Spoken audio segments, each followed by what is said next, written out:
Mr. Cannon, today we have an interesting topic. It's in a very elusive and rare animal we're talking about today. Something that was a lot more common, but has almost become extinct. You think so? Since like 2010 and 9. I do remember back in the day, not even that I played then, but Well, you were barely born. I was barely born. When I've watched stuff from back then, maybe 2009 to 12 or 13, there was a lot of pre-flop four betting. Yeah, and even 5 betting and 6 betting. But today, Yeah, today I would actually say the 6 bet is like extinct. I feel like 5 bets are just all in. People don't click. right. Yeah. There was a lot more. Do you remember those days though, where it was just click, click, click, click, and then all of a sudden someone would have like A6, and then all of a It sudden would they'd be be all in queen 8 off or yeah, something. it'd be just wild stuff, especially watching like the old WSOP coverage. But today's content, we are going to discuss for betting, when you should do it, when you shouldn't do it, just a bunch of different discussions around for betting, and it's kind of a weird subject because it's definitely not something I think I will be very close to what GTO Wizard has to say on it. When I four bet, it's either I have, for me personally, it's either I have a very strong hand or I'm exploiting an opponent who I think is 3 betting light. Mm-hmm. Well, actually, what I would say is I think both of us are in the same boat in terms of live tournaments where we exploit by not four betting that much, at least early in tournaments, maybe overall, but we tend to exploit by realizing people don't 3-bet that much. Yep. So we're not going to 4-bet that light in general. Yep. Yeah. Because their tip range is typically smaller, right? Yeah. And yeah, like we're not going to get people to fold much by 4-betting. Right. Is what I think a lot of the time. Yeah. So I don't do it because typically, and if they call it like, you don't want to find yourself in no man's land after you 4-bet and then the flop comes out and you whiff if you don't have a made hand, and then you're just like, what do I do now? Because there's so much more poker to be played at that point. Yeah, and or if you have a hand like, we'll look at the charts, but it's like, oh, I'm supposed to 4-bet king 10 suited here. Yep. Well, then they just 5-bet, and you're like, oh god. And then you got to fold. I could have just seen a flop for 6 or 7 bigs, and I wasted 20 bigs on that. When we're 4-betting with that hand, though, we're doing it kind of as a bluff, though, right? We are, and we're doing it in a situation where we think they have a decent amount of hands that will 3-bet and fold. Yeah, 3-bet and fold, exactly.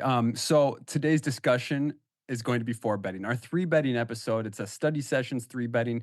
Check it out. It was probably 7 months ago or something. Was that a WSOP one? I don't think so. I think it was just a study sessions 3-betting. It might have been a WSOP prep 3-betting. Yeah. That's right. Go check that episode out. One of our more popular episodes. We discuss 3-betting, when you should, when you shouldn't do it. We talk about ranges and all that stuff.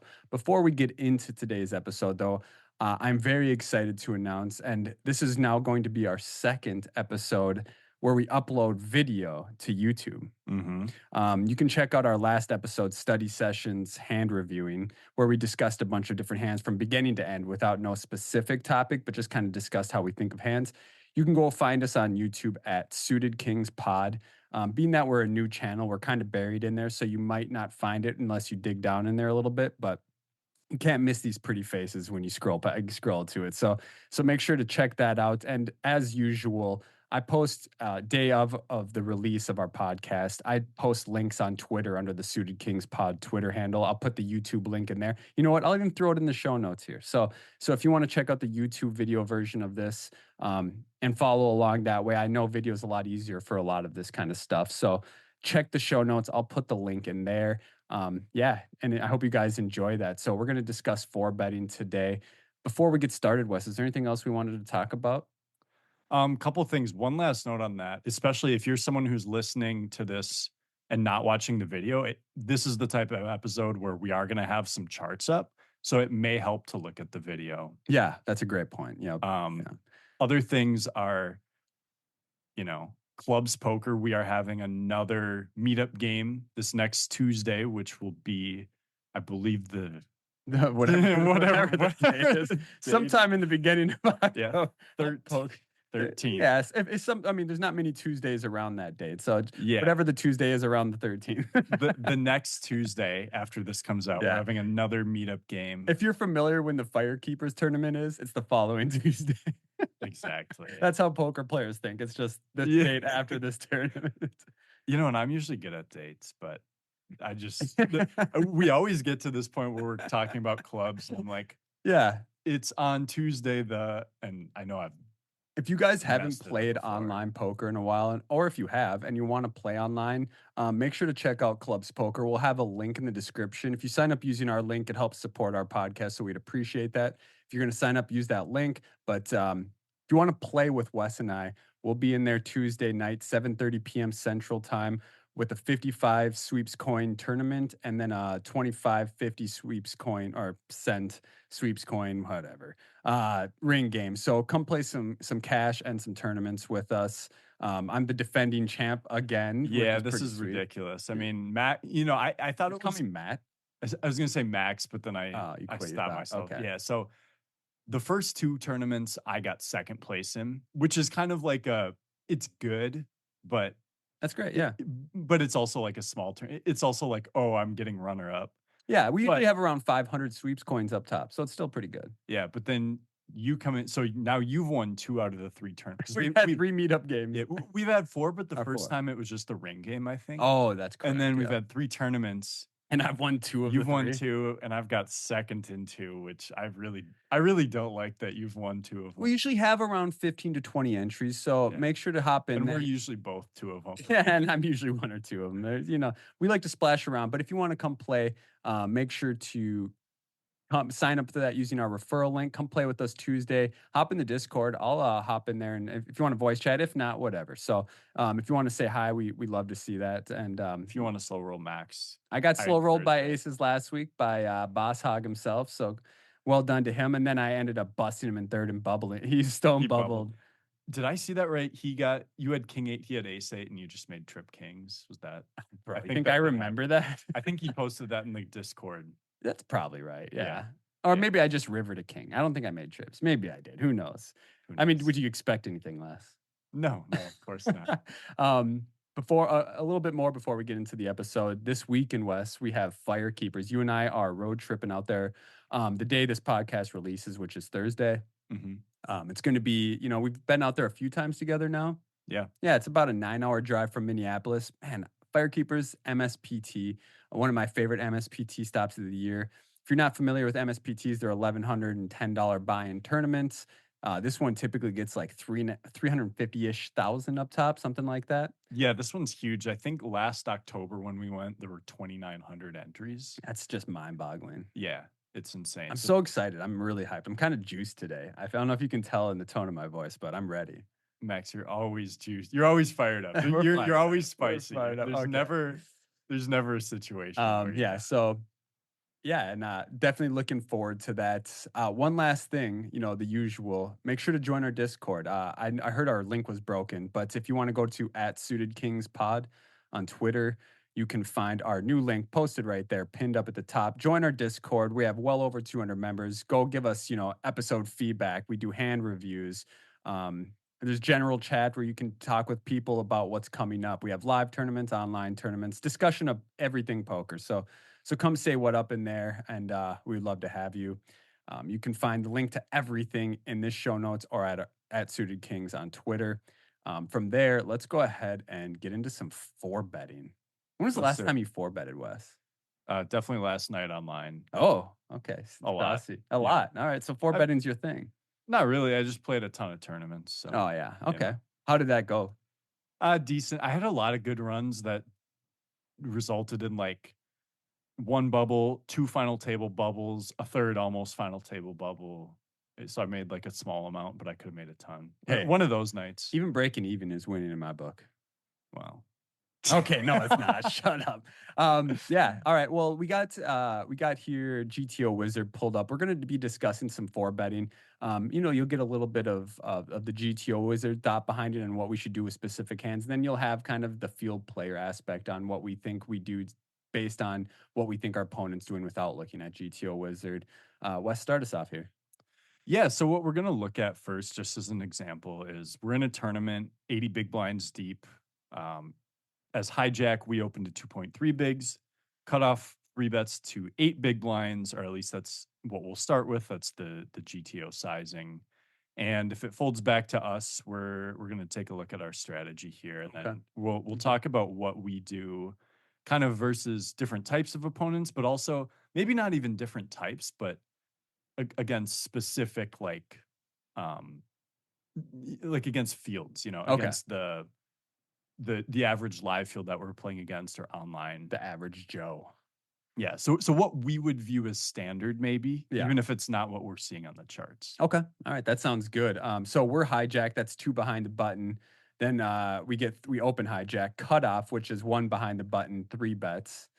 Are we going to be discussing cold four betting? Or obviously this spot is going to be not a cold four bet. Yeah, we could take a look at what the button or the blinds would do against the cutoff here as Okay, well. cool. Do you want to discuss for the listeners who are newer to poker what a cold four bet is compared to just a standard four bet? Yeah, a cold four bet means you have not voluntarily put chips in the pot yet. You haven't VPIP'd. So if this would be the case if there's a raise in a three bet and you haven't acted yet, and then you choose to make a four Yeah. bet. So That's a say cold I four open bet. hijack and then the cutoff three bets me, and then the blind then four bets. That's a cold four bet. Now, if I open hijack, cutoff three bets, and then I four bet, that is not a cold four bet. That's just a regular four bet. Yep. Okay. Cool. So Cleared up. yeah. And now one thing to keep in mind is generally your cold four bets are going to need to be a lot tighter because you haven't put any chips in the pot yet. So you're like you have to put the full in this case you have to put the full four bet out, whereas from the hijack you've already put in your Your original raise. 2.3. Yeah. That's a great point. So you're saying that if we're cold four betting, our range is usually tighter? Or Yes, it's supposed to it's be? supposed to be tighter. Man, okay. Well, I don't know if I follow that, but Another thing to keep in mind too with that is, let's say in this situation you're the button and you cold four bet, you need to get through everyone, including the initial raiser. If you're in the hijack and it folds back to you, you only need to get through the three better. yeah, yeah. But if So you're a cold four better, you you need to have get two through people. two people or maybe even Yeah, more people yeah. behind. Yeah, you know, one thing is kind of here's a tangent for you. You know what I don't think I've ever seen that I'm thinking about it is have you ever cold four bet and then had a cold caller behind that? I probably have at some point, but That it's that that very rare. that is something you just don't see. Okay. Yeah. Cool. All right. Well, let's go ahead and get into the first one where we open hijack, cut off three bets us, and then it folds back to us. Is that right? Folds back to us. So Okay. um I guess we'll quick read off the visual here for those who are listening. Basically, the standard strategy for the hijack here is going to be you want to four bet pocket aces, kings, queens, ace king suited and offsuit. And then you want to sometimes four bet, sometimes call with ace queen, ace jack, king 10 suited, jacks, tens, nines, and like king nine suited, ace seven suited, ace eight suited, ace nine suited, king queen off. This is so interesting looking at the actual charts here. Yeah. I mean, it shows like deuces through eights, just pure calling. Yep. We're never gonna fold deuces to the three bet. Just Not because the, we're so deep, there's yeah, not implied this odds. deep. Okay, but we're not four betting that ever, which is the point here. But one thing I find interesting is there's a couple of weird hands in here where it just sometimes wants you to four bet. Um, one hand that it wants me to four bet kind of almost Are half you the going to time. talk about ace seven suited? That's the one Yep. I'm looking at. I'm just like, what the heck? Um, it shows ace seven suited as a four bet almost 50% of the time here. Yeah. Am I reading that right? You're reading that right. And so the reason for that is I'm going to take a look at the cutoff's three bets here. And the cutoff is going to three bet hands like ace jack off and ace 10 off sometimes. Okay. And those are hands that we're expecting to get to fold with a four Yeah. bet. So let's say we choose to four bet as the hijack. They're going to fold ace 10 off and mostly fold ace jack off. Well, let's talk in So, reality for a second on this. Do we yep. think in the fields we're playing that our opponents are three betting us a lot with ace 10 0 and ace jack off? So, yeah, that's the right question to ask. When I say yeah, I mean, Yeah. not maybe some, but not probably not as much as So they're supposed take what to. we're saying with a grain of salt. Even though I say the A7 suited can four bet 50% of the time here, I think it's actually truly going to be less in the fields that most of us are playing because a lot of the times, you know, Old man Withers to the left isn't three betting ace 10-0. Withers. That's a new one, right?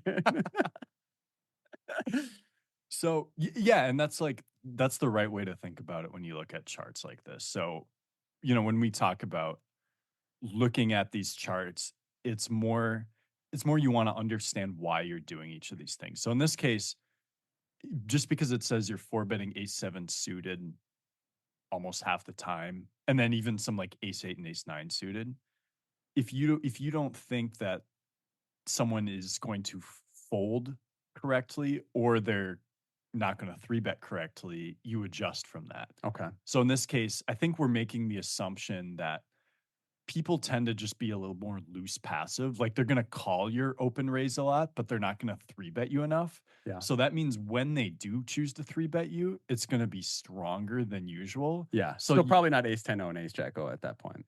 yeah, I would say like maybe ace jack, but not ace 10. Like Okay. that's sort of where my head's at. Yeah, But but be aware though, like, there are a lot of good players that we play with in these fields as well. So just be attentive, pay attention to who your opponent is, and if you think they're, you might find our good buddy Richie Elsip right to your left, and he might three bet your ass with the ace 10 because he's solid and he knows range as well. So well, and on the flip side, he might three bet you with ace nine, ace eight, ace seven off or yeah, something. yeah. I truly don't know, Richie. If you're listening, I don't know your strategy. I think it could depend on a lot of I things. think Richie's gonna go with feel on it if he thinks his opponent's, he's really good at that. So that's kind of my take on it. We'll see. Yeah, But but yeah. So on that note, like if you think someone's over three betting you with hands that will fold to a four bet, then you can go ahead and four bet like not just the ace seven suited, but go ahead and four bet all these weaker ace x suited. Okay, okay.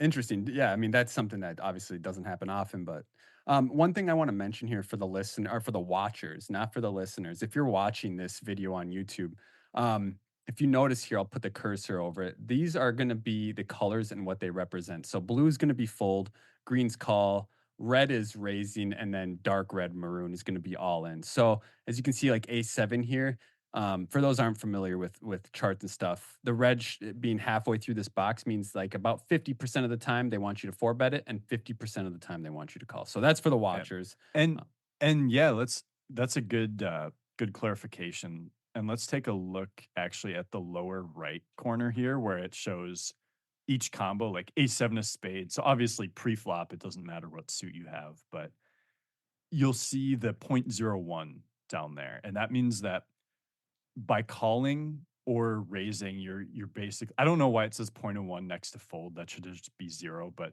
basically it means that whether you four bet or call, you're not really making that much. You're basically breaking even. Is that the positive? That's the That's the EV? EV. Yeah. So is there a minus next to it if it's a losing decision then? Yeah. So you can see if you go all in with a7 suited, This you're is kind of losing. newer to me, so I'm actually asking for myself here. Yeah, and that's a great question. So Okay. the minus 1.2 means that if you go all in with a7 suited here, you're losing 1.2 big blinds, which is actually less than you would think.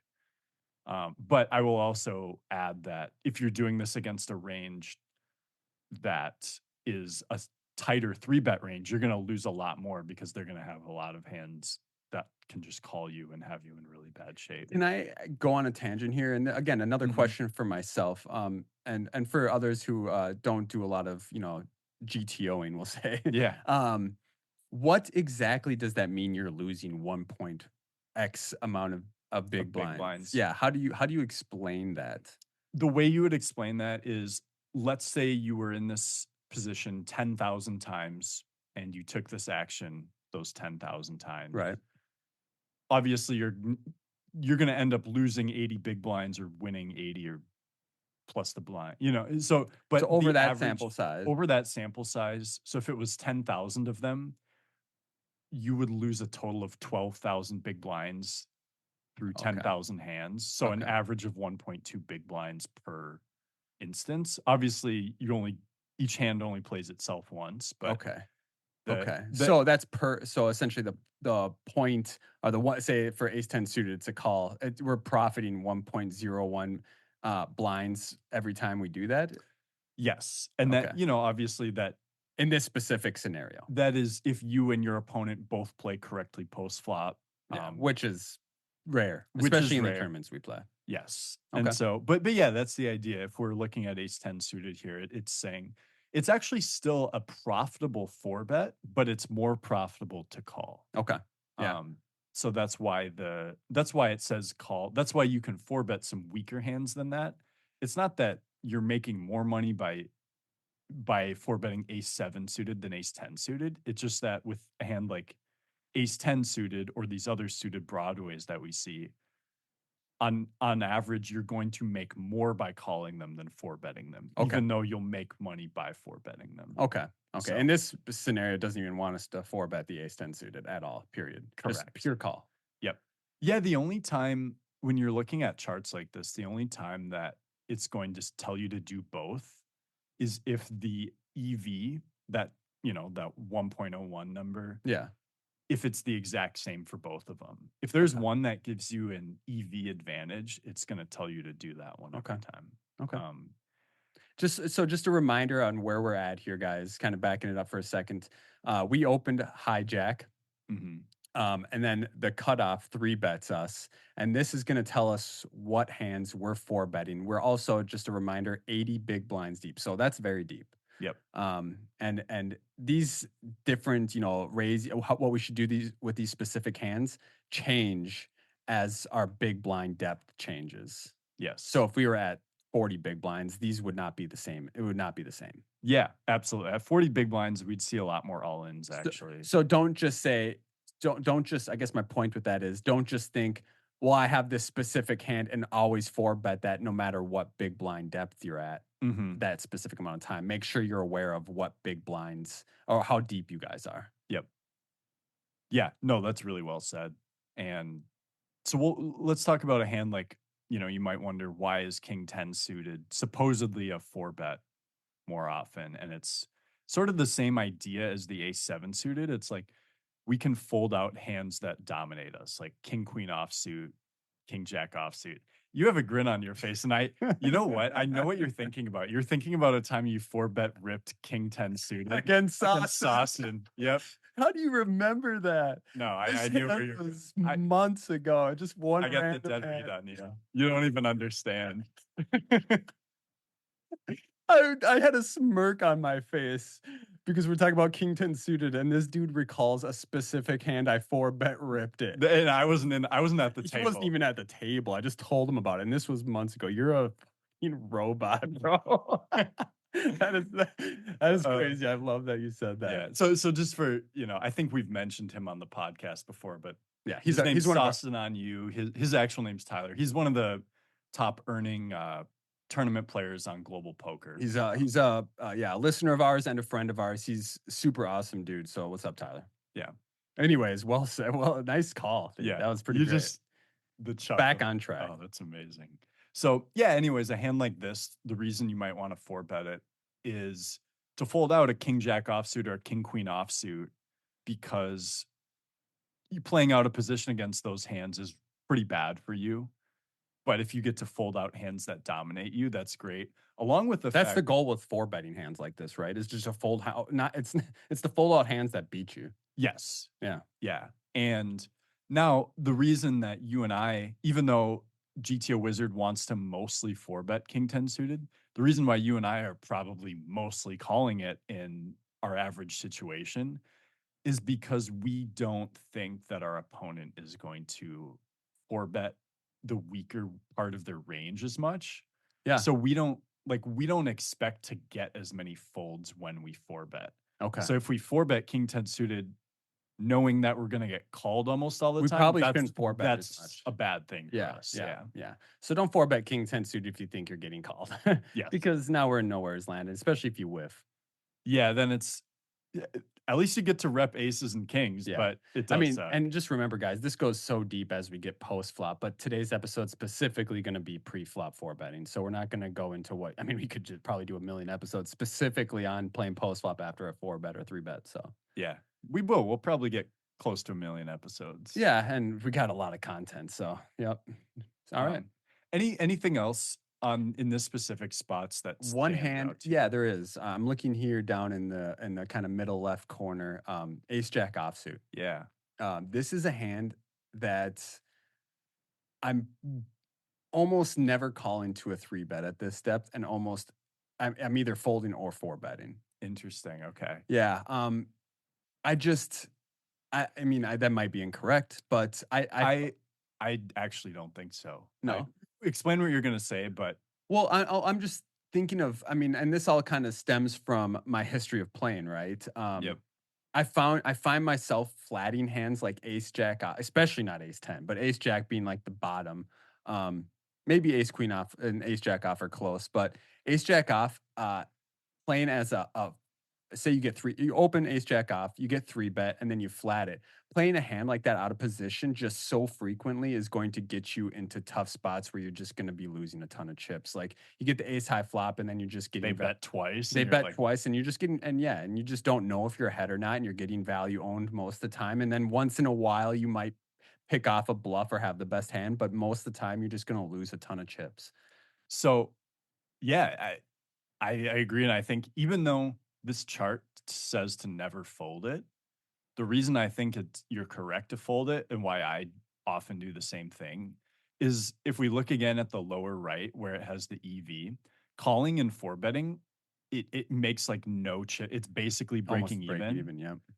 And so what that means is like all it takes is for our opponent to three bet with a slightly tighter range to make it so it's an unprofitable call for us, Yeah. you know? Yeah. And so I think what you're picking up on correctly is that a lot of opponents are three betting a little bit too tight, which strengthens that range, which means that when you show up there with ace jack, you can't actually continue against it. This is why we have you on the podcast, Wes, is because, well, not only did you create the idea of having the podcast, but secondly, you articulate this stuff so well to whereas me as someone who's more, kind of defined as a field player or a player who, an experienced field player, I'll just say. Mhm. Um, I this all this stuff is through experience of playing for me and paying attention to my past and knowing what's worked and what hasn't worked. Whereas for you, you can say, "Hey, this is why we should be doing this. These are the ranges that Yeah. they have." So you can articulate it well. Whereas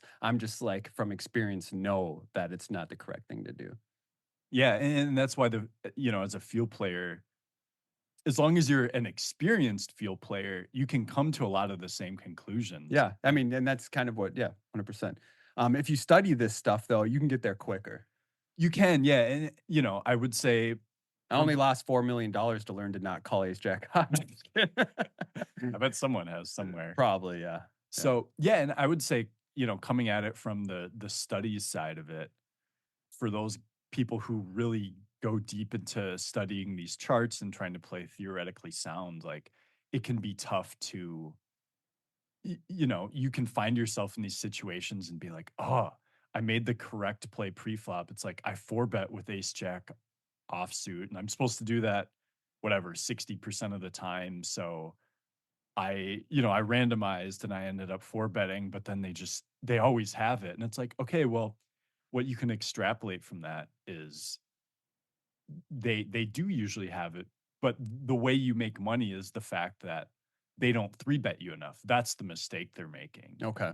Okay. Um, and then yeah, yeah. So talking to all my other GTO guys out there, all the other robots, um, Shout out to the robots. shout out to the We robots. have a few of them in Discord for sure. Oh, absolutely. Shout out to my boy John Coffin. Oh, absolutely. um, And the million and a ton of others who are in there. yeah. And Did I take you out? Did I screw up your thought process here? no, no, not Okay. really. Well, can I discuss something that I think is interesting here? Yeah. We're 80 big blinds deep. That's piles deep. Yeah. GTO Wizard says something here that I wouldn't do. Is it all ins? It isn't all in. Are Yeah. you already picking up on it? Yeah. There were two possibilities Okay, there. what's the first one? I want to see if you got this too. Well, I don't know if this is what you're talking about, but the three bet size is to eight big blinds. And I Okay. think people tend to go a little bit smaller than that. Out of position. or in Oh, position. in position. Oh, the 3-bet size, yeah, not Yeah, yeah. 4-bet size. What I'm looking at specifically here is pocket jacks. Yeah, yeah, so the all-ins, So a pocket jacks and ace king off are the only all-ins. Yeah, so ace king off and pocket jacks, they're both very like, because we're so deep, we often just don't have an alt like, you don't typically wanna get 80 big blinds in pre in any scenario. If you're looking at the video here, or if you're not looking at the video, it says a very small portion of the time, we can 4-bet jam 80 big blinds with jacks. I would never do that. Mhm. Why is that? Why does it sometimes want us to 4-bet jam? Yeah. I mean, at 80 big blinds deep, couldn't so say we make it 2, they make it 6, we 4-bet jacks to, out of Yeah. position. It's Well, like keep in mind, this is 2.3, and then they're making it 8 here. It 2.3 and 8. Okay. Yeah. Okay. So we open to 2.3, they 3-bet to 8. Um, I feel like we can still have a 4-bet fold with jacks. Or is that just, punting? Well, I typically wouldn't 4-bet with jacks in the spot, by the way. yeah, here's what I would say, because yeah, if you're jacks, it says you can 4-bet, you can call, or you can jam, and one of the Just to clarify, 4-betting and calling are by far the bigger amounts, like the percentages of you should do it, and then jamming is a very small percent. yeah, so here's the first thing I would say is you certainly don't need to ever jam here. Yeah. But it is, like, equally profitable to jam ace king off and pocket jacks Ace as king off makes sense to me, I feel like. so here's I wouldn't always jam ace king off for yeah, 80 bigs, but I'm saying it makes sense that you could because just you're picking up yeah. and then if you do get called, you're just flipping a lot. Yes, but here's the thing. I agree that ace king off makes a lot of sense to do it with. The reason why you need a pocket pair in there too is, let's say you 4-bet jam and ace king off is the only hand you're gonna do that with. Now they can just profitably call you with any pocket pair. Okay. But if you'll sometimes show up with pocket jacks, now they can't do that. Okay. Okay. And so, because if you 4-bet ace king off, obviously it's, like, fine to flip against pairs, but it's actually way better if they fold the pocket pair, right? Okay. So now if you do it with jacks a sliver of the time too, it makes that not a profitable strategy for them. Okay. Um, Okay, so it's combat. That makes sense. Can we discuss sizings a little bit for betting? yep. Well, again, we're keeping cold 4-betting out of it at this moment. This is just you open, you get 3-bet, and now we're 4-betting Mhm. as the original raiser. What's so in this scenario, we're gonna be out of position Yep. if we 4-bet. Out of position, my initial thought is we size up. Yeah, definitely a little bit. Say we make it 2.2, they 3-bet to 8 big blinds. We're 80 big blinds deep. What is an optimal 4-bet size? And does that change depending on what our hand holding is? So I would say it doesn't change based on the hand necessarily. And it also depends on what optimal means. Obviously, I have a little cheat sheet in front of you. You Yeah. know, Yeah. for those who aren't watching the video, 21.8 blinds is the quote unquote optimal 4-bet size. But I would say it's sort of, so let's say you have an opponent who you think is 4 or 3-betting, kind of as we've said, on the tight side, so they have a strong range. Okay. Um, and now you have pocket kings, right? I think if you want to go on the bigger side and you just don't think they're going to fold any of their range, right? Like So that's like we're that would exploiting. be an optimal exploit. You know what I Right, right, mean? right. So we don't think our opponent's folding here. So we're just going to size up for the reason of that specifically. Yeah, yeah, like Not to deny equity or any of that stuff. It's just specifically because our hand's strong yeah, and we for want to get value. value. Yeah. Um, I would say, if they're 4-betting or 3-betting, if we think they're wider than they should be, and they have a bunch of hands that are kind of like the ace 8 off type hand that's just going to auto fold to a 4-bet, maybe we just 4-bet kind of small because we think they have a lot of hands in their range that are just auto folds. Um, I think I think people tend to not be like, if you 4-bet slightly bigger, slightly smaller, they're not going to adjust to that very much. Yeah. Makes sense. And so I think Especially in the fields we play in. Correct. Yeah. This is, we're not talking about high rollers or, you know, tough online Hey, fields. hold on, quick tangent. Yeah. Speaking of high rollers, Yeah, we're gonna have a couple guests coming up. yeah, like some bomb high Yeah. roller type players. Yeah. Really looking forward to Yeah. those. I Let's not announce the names No, yet, but no. one of them, one guy is a former top 3 finisher in the main event, Yep. and another is a guy who won a high roller bracelet this summer. Oh, So, let's go. yeah, Looking that's forward to pretty those cool. conversations. Those will be coming out within the next couple weeks here. So, um, yeah. Okay, back to it. Yeah, anyway, so I'm talking as I think you are about the fields we tend to play and the fields our listeners tend to play in where people aren't going to be adjusting to our sizing that much. So we should maybe do it more on if we think their range is weak and there's going to be a lot of folds, like we can maybe four bet a little smaller because they're just going to snap fold those hands anyways. And if we think they're going to continue, obviously we're not going to four bet bluff against that range, but we're just going to take our value and like Yeah. ram it down their Yeah, throats, yeah, you yeah. know? That's like the And, best exploit, right? Is knowing people are sticky, go big with value, yeah. And on, even in four betting. even in four betting, and it could even go so far as to be like, if you think someone is almost never going to fold to a four bet, like their three bets are aces, kings, queens, and ace king, and you have pocket aces, just jam it. Like it sounds ridiculous, but if you think they're going to almost always call if you jam and you have aces, Might as well go all get it. in. Yeah, Like do it, get the piles. Okay. don't have I the feel like this works better online than live. it Correct me could, if I'm wrong. I just feel like people are more willing to call off lighter, especially fish/amateur players, due to not having that drive home equity, as I've said in the that's a past. good point. That I think that's a good point. Yeah, You bust a tournament, you click into another one, right? Online. Whereas you bust a live tournament, you got the the dashboard drive home, or confessional. you got to Yeah. go up to the cage and pull out more cash And and rebuy. It's a lot more effort. Yeah, yeah.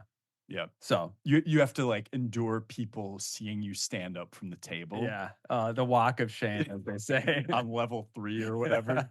I've made 8 walks of shame today. Yeah. Yeah, that is a real thing. That's a really good point about I didn't actually make 8 walks of shame. I mean, no, play poker today. I know you haven't, but I'm sure someday. Well, when I walked out of my house, I made the walk of shame just every day. I'm proud of That was a you. terrible joke. Anyways. um, yeah, so should we take a look at some cold four bets here? Just this exact same spot, but maybe take a look at what Ooh, yeah, yeah, yeah. button should Yeah, do. yeah. Yeah. Or yeah, yeah, Button and or blinds. blinds, yeah. Yeah. So again, just to clarify for the listeners who aren't watching, or even if you are watching, we open hijack. We're 80 big blinds deep to 2.2 big blinds. The cutoff, 3 bets to 8 big blinds. And we're just assuming everybody's 80 big blinds deep here, right? Mhm. And then there's going to be now a cold four bet, as we had mentioned what a cold four bet is before. So a cold four bet would either be from the button at this point, the small blind, or the big blind, because everybody else is folded, right? Yep. So this is interesting, and their range should be a lot tighter. And if you're watching the video version, I just saw what you pulled up, and you Yep. can clearly see what the difference between a cold four bet and a non-cold four bet is if you're watching the video version of this. When we'll discuss that if you're just listening. Yeah. So hijack opens, cut off 3 bets to 8 big blinds, the button with 80 big blinds. We're looking at what the chart says here, and we can literally just list off every hand. So you're supposed to four bet aces, kings, queens, jacks, ace, king, suited and unsuited, ace, queen suited, king, jack suited, and then ace, queen off. You can mix four betting and folding. And almost all those are 100% except for one hand, which is ace, Ace, queen queen. off. And then ace, king off and pocket queens should go all in more than half the time. Wow, Well. that's a big jam. Yeah. And I don't so know if I mean I might find it again. I might find it with ace king off here. I don't know if I'm going to four bet jam with queens here for 80 big blinds. Now, in my opinion, if I had probably like 45 to 50, I would be finding the yeah, then yeah. it seems a lot Um, more normal. but you know what's yeah, it never wants us to call with queens here. But that's probably because let me ask you, I bet you if we were to change these positions to earlier positions and now we're on the button, would it sometimes want us to flat queens instead of four bet jam it because their ranges in Yeah. earlier positions should be tighter? Well, let's just look at it quick. Okay. Let's just All do right. that. We can, Real quick here, guys. Sorry about the wait. yeah, 2 earliest positions open and then folds to the button. No, It's yeah, it's slightly different, like king, queen suited, ace, queen he off, just wants you to king fold more hands. yeah, jacks can fold sometimes. He's no cold calling four bets, I guess. Yeah, not really, or I mean, 3 three bets. bets, yeah. Excuse me. Yeah. Yeah, it's not really a thing, All right. Bring it back. but again, you know, we're talking about theory here. I'm not saying I almost would never do it, but I did cold call a 3 bet online last night, and it worked perfectly. Okay. Um, Do you want to discuss it? yeah, I'll say the situation quick. So someone opened off of like 24 big blinds in early position. The guy to his left 3 bet to 8 bigs. So both early position. Yep. How, So how much bigs does he have? the guy who opened had 24, the guy who 3 bet had like 50, Okay. and I was in the small blind and I had them both covered and I had kings. And I was like, I could jam here, but then I might get too many folds from the 3 better. Your plan is to extract max value. Yeah, and if I click it, it looks so strong and it's already putting in like a third of his stack anyways. I'm willing to bet kings are the bottom of your flatting range here. So a queen, you'd probably jam, I'm assuming. Yeah, I don't there isn't like a correct Right. flatting range here, Right, but right. the logic for why I did it was because I'm like, okay, I think now, like, let's say that the original Razor wanted to jam anyways. Now if he jams, now the other guy is gonna be in the spot where he's like, oh, I feel priced in, but I should shove to like isolate here, and then I get to call with kings. That's a great point. Yeah, and he's only got 20. I mean, well, it doesn't matter if even if he had 50 bigs, I suppose you're still calling. So Yeah, that's and awesome. Yeah, you're kind of trapping in a sense. yeah, and so now the original Razor ended up folding, so we went heads up to a flop. It was like 9-9-3. You're out of position. I check. The guy just jams and I call and he had tens. Like Uh, it was yeah. it worked really well. Thanks for the money, buddy. Yeah, it was a good one. All right, let's get back to we open hijack. I've said this so many times. We open hijack, cut off 3 bets. Now, what kind of hands should the button be cold for betting? And as you can see, or as we've said, it's a very small, condensed range of hands. Yeah, and so I think this is something people will be surprised by. Is like we want to fold pocket tens, and this is even if cutoff is 3 betting correctly, which will include hands like king 8 suited, king 7 suited, 10-9 suited, ace 10 off, Hands that 10 have king jack off. dominated. Yeah, like a lot of ace X suited, king X suited, like, so even if the cutoff is not 3 betting tight, as we've kind of alluded to, our button range should be super tight. And this is because kind of as we've said previously, we still have to get through small blind, big blind. Obviously, we're not concerned about them, but they could still have a hand. And then hijack already opened, so hijack could have a hand too. And yeah, if we have tens here, there's not really a good way to proceed. Because if we 4 bet, do we really want to call it off? Yeah, and then you get the 9 high flop, say, and then the opponent double barrels. Like, again, you're no man's land, just like if you have ace jack off that we are mentioning before. It's kind of like a similar scenario. Yeah. And so the thing is here, we've talked about how we don't 4 bet that much from the hijack against the cutoff because we think the cutoff is going to be pretty tight in their 3 bets. If we're button, we have to make that same assumption, which means, the king jack and king queen suited and ace queen off. And honestly, maybe even the ace queen suited and pocket jacks, those should probably all be out the window because of all those hands I listed, the EV of 4 betting them is under zero point 0.4 big blinds of profit It's every just time. not, it might not be worth the. It might, if we give the cutoff a tighter range, those would probably make losing 4 bets, Losing. Okay. which really just leaves our range. Which is typically the ranges or fields, the ranges of the fields we play against. Yep. So that means in a lot of these fields, our 4 bet range here as button should be aces, kings, queens, and ace king. Yeah. And that's pretty crazy. You know what I like to do in this scenario? Mm, even as a cold four better, and I've done before. I actually pulled. I had a hand. I don't remember the specifics. This was probably like 4, 5 years ago against the man, the myth, the legend, Rob Waz. okay. Mr. Rob Waz. He's a Minnesota poker legend, MSPT Hall of Famer, a friend of ours. Hey Max, he's got that deep Yeah. voice. Can hear him from a mile away. Most of you are familiar with Bracelet Winner. Anyways, um, I remember low jack opened. I think we were probably 50 bigs effective. Rob three bet button, and I have ace jack offsuit in the small blind. Mhm. Um, I don't remember the exact sizing, so I'm not just gonna lie and make up sizings, but I four bet and I got flat, and Rob calls. Yeah. Um, this is kind of nowhere man's land again. I guess my point of this story doesn't have a point, but we got the king deuce flop. I see bet Probably tiny. yeah, tiny, like I think it was like 20%, and he just snap folded. Yeah. But what I guess without knowing sizes, do you think that against an opponent like him, that's a bad play? Again, this was 5 years ago. I was a much Yeah. worse player at that point, It but it was a thought I had. Yeah, it's probably still I would probably still fold it pre-flop, but I like the idea. Like, he's the type of opponent you would wanna do it Right, against. and that was the logic behind it. It's like I know Rob's three betting range. Rob is a very aggressive opponent, and he likes to definitely apply pressure to people that he thinks are not as skilled as him at the game, which is a lot of players. So he'll just apply pressure, even with hand.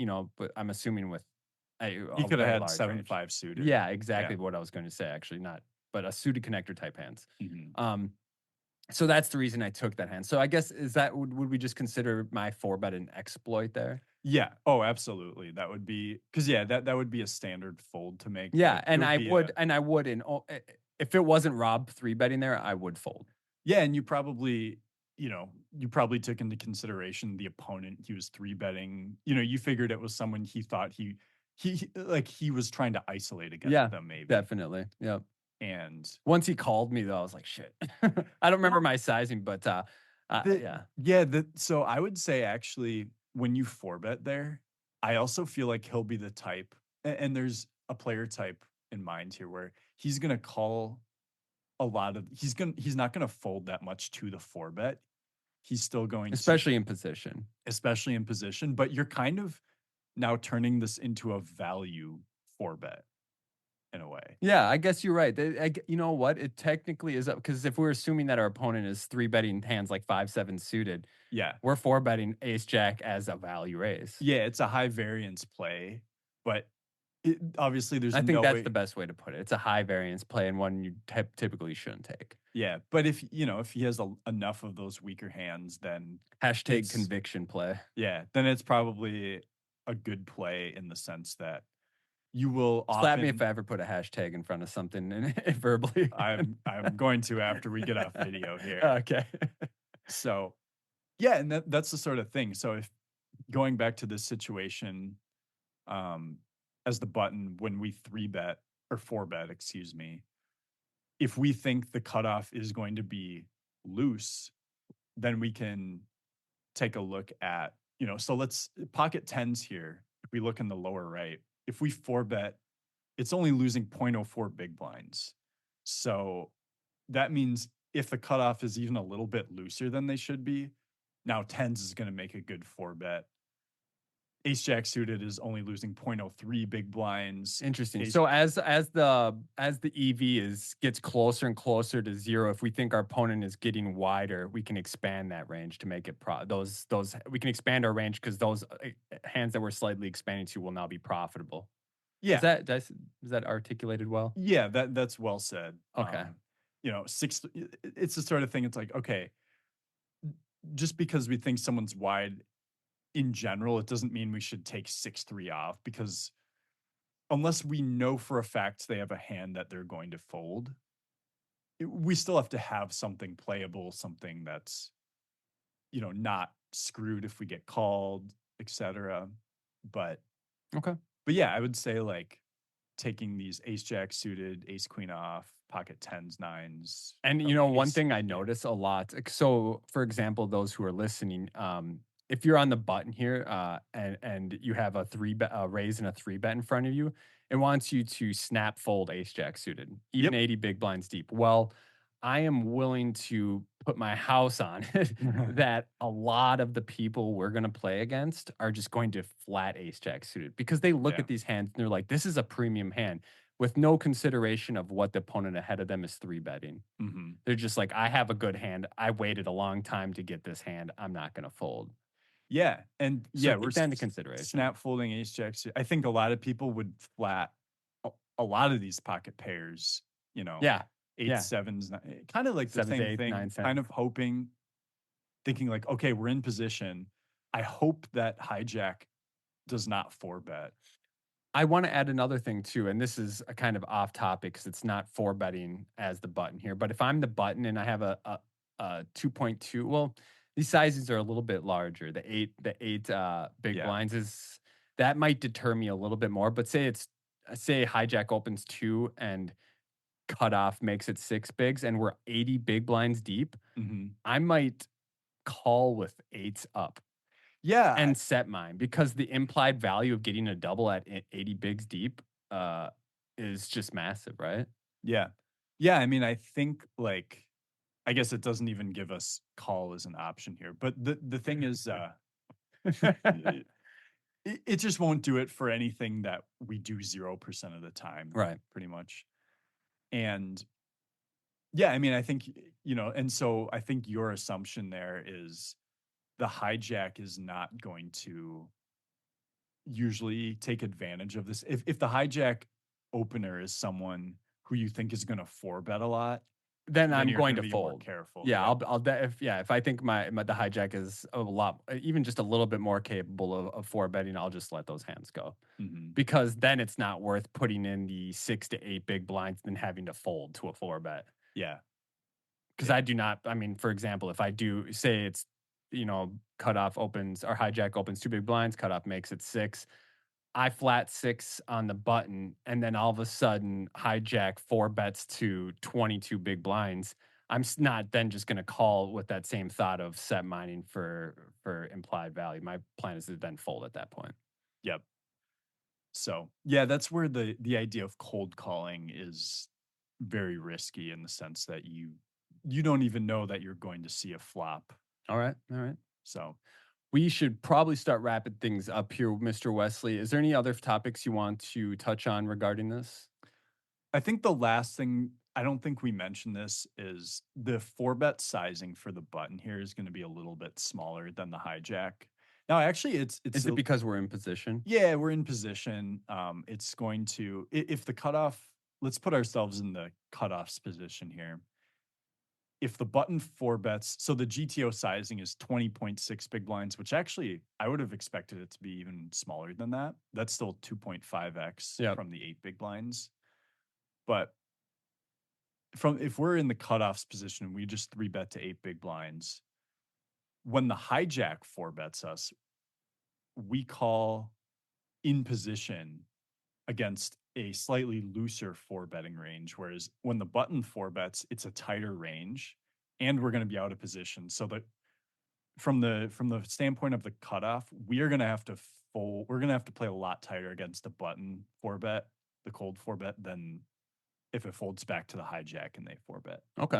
Okay. So so yeah, as the button, you get to get away with risking less chips to do that. I like it. I like it. 4 betting is fun. Mhm. It's something that I don't get to do a lot of. So this has definitely been a helpful lesson for me specifically. I don't know if you noticed, but in this episode, I've definitely asked a lot more questions for things that I'm curious about, rather than just something I want listeners to hear about. So I think this is a really good episode, and I'm definitely going to be four betting people's faces off at Firekeeper this weekend. That's the true, That's the public perception we're gonna give off, and then oh really we're yeah. just gonna, like, I have always have aces. aces every Yeah, time. Yeah. exactly. All right, Wes, we'll go ahead and wrap it up there. Just a reminder, you guys, this stuff is now on YouTube. If you want to follow along with video, which can be much easier than hearing me mumble flops incorrectly over and over, go check out our YouTube channel. Links will all be in the description of this video, wherever you listen to it. So Spotify, Apple, I'll put the descriptions in there.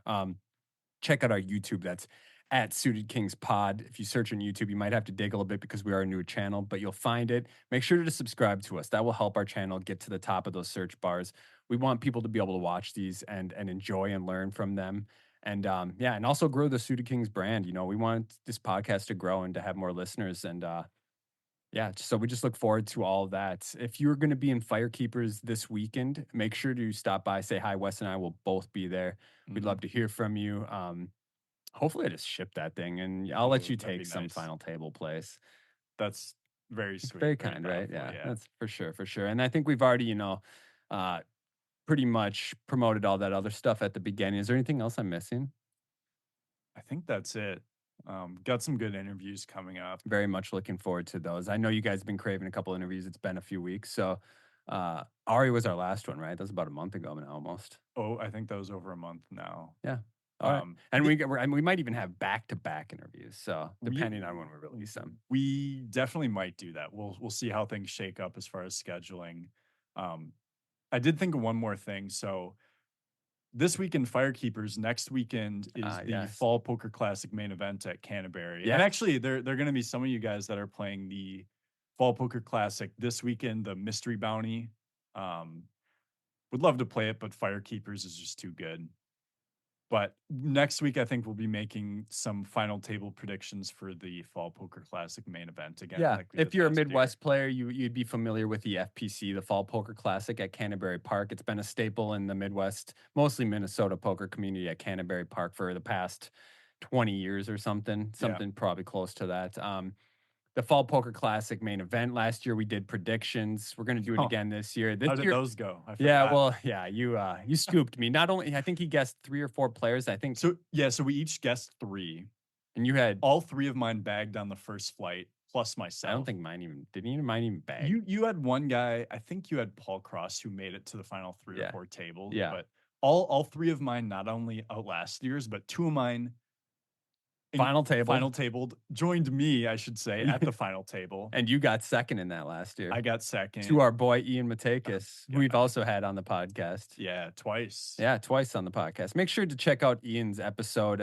He's the reigning WSOP player. Well, actually, Not no, he's reigning anymore. anymore. Yeah, he's not reigning. It's right. It's already been a whole The year. 2023 2023 player of the year. WSOP player of the year. Check out our interview with him. We also did a WSOP prep final table ICM episode with him. So check that out. I thought that was a really good one. I think this year we should set a new rule. No picking the same players as last year. You can maybe pick players that I picked and vice versa, Well, I but no. wouldn't- I would never do Didn't I something pick stupid. Carney, your friend? Did you? Oh, yeah. Pinned him down. No, I know he's gonna get like 13th or something. I'm making sure Carney hears this episode. Oh yeah, he's that's a needle towards him, and he's Maybe gonna not, feel because it. I think I chose Jay last year, and I might have to choose him again. The kid's got the sauce. Yeah, let's put it this way.